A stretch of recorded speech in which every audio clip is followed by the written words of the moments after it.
लाडकी बहीण योजनेअंतर्गत आमचे पैसे बंद झालेत। आम्हाला मागील काही महिन्यांपासून योजनेचे पैसे येत नाहीत।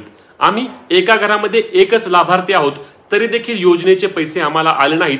आम्ही काय करावं? आम्हाला ऑगस्ट महिन्यापासून पुढचे पैसे जमा होतील का? तर त्याबाबतची माहिती आपण या रील मध्ये घेणार आहे, त्यामुळे रील शेअर करायला आणि अशाच कामाच्या माहितीसाठी आपल्या पेजला फॉलो आणि चॅनलला सबस्क्राइब करायला विसरू नका।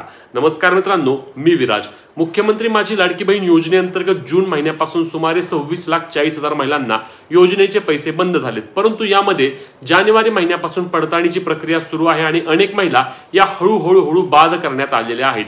परंतु यामध्ये अनेक महिलांचं मत आहे की आम्ही सर्व अटी व निकषांमध्ये पात्र आहेत, आमच्या घरामध्ये आम्ही केवळ एकच लाभ घेत आहोत, तरी देखील आमचे पैसे बंद झाले आहेत। अशा वेळेस आम्ही कुठे जाऊ?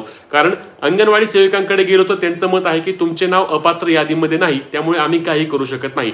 तर मित्रांनो, लक्षात घ्या, तुम्ही तुमचा नारी शक्ती ऍप्लिकेशनवरून फॉर्म भरलेला असू द्या किंवा तुम्ही ऑनलाईन भरलेला असू द्या किंवा तुम्ही ऑफलाईन भरलेला असू द्या, तुम्हाला तुमच्या पंचायत समिती कार्यालयामध्ये जाऊन त्या ठिकाणी तुम्हाला महिला व बाल विकास विभागाच्या प्रकल्प अधिकारी यांची भेट घ्यायची आहे आणि त्यांना तुमचं आधार कार्ड असेल किंवा तुमची सर्व माहिती सांगायची आहे। त्यानंतर तुमचे आधार कार्ड चेक होईल, तुमचे रेशनिंग कार्ड चेक होईल, तुमचा शाळा सोडल्यास दाखला चेक होईल आणि त्यासोबत तुमची सर्व माहिती इतर चेक होऊन जर तुम्ही योजनेस पात्र असल्यास तुमचे फॉर्म पुढे पाठवले जातील आणि कलेक्टर ऑफिसला तुमचे फॉर्म जाऊन तुम्हाला योजनेचे पैसे सुरू होतील। तुम्ही घरी बसाल, ऑनलाईन करायला जाल तर तुम्हाला पैसे मिळणार नाहीत।